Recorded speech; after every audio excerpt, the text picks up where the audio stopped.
As the standard of tennis continues to rise on the ATP World Tour, every aspect of the game is crucial. Step forward, the stringers. Players know all too well these are the guys who make the difference when it comes to having their rackets just right.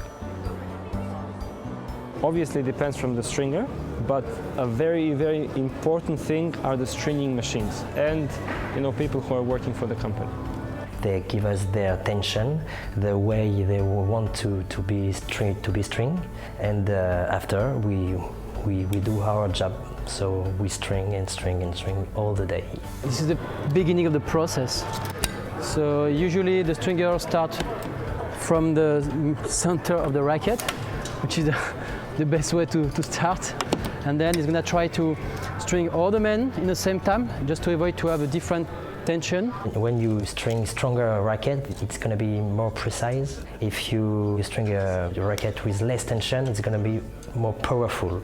That's the two different ways between the two tension. Every racket brings a new request. The relationship between player and stringer is one of the most important on the ATP World Tour. The players know the guys. So when they arrive on the tournament, they can recognize the stringer and they know that, okay, I know this guy, I know how does he string, I know he's gonna string my racket correctly, I know he knows my tensions. So we try to have the same stringing method and especially to have the same stringer on the same machine for the same player. The pressure to deliver on time is immense. The key is finding a balance between speed and quality.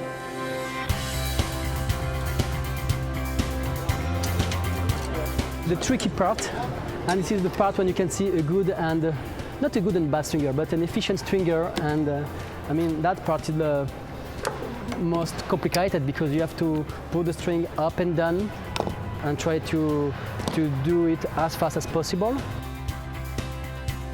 In an intense atmosphere with matches and careers at stake, it's a special breed with the skill and stamina to produce the highest standards all day long.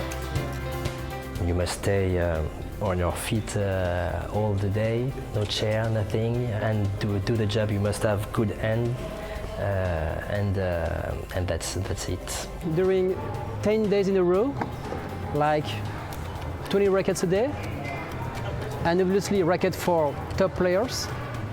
You've got the pressure to make sure that your job is correct. So at the end of the week, they are very tired, exhausted. So when you stand up behind the machine for 11 hours in a row, during 7 or 10 days, you need to be very resistant.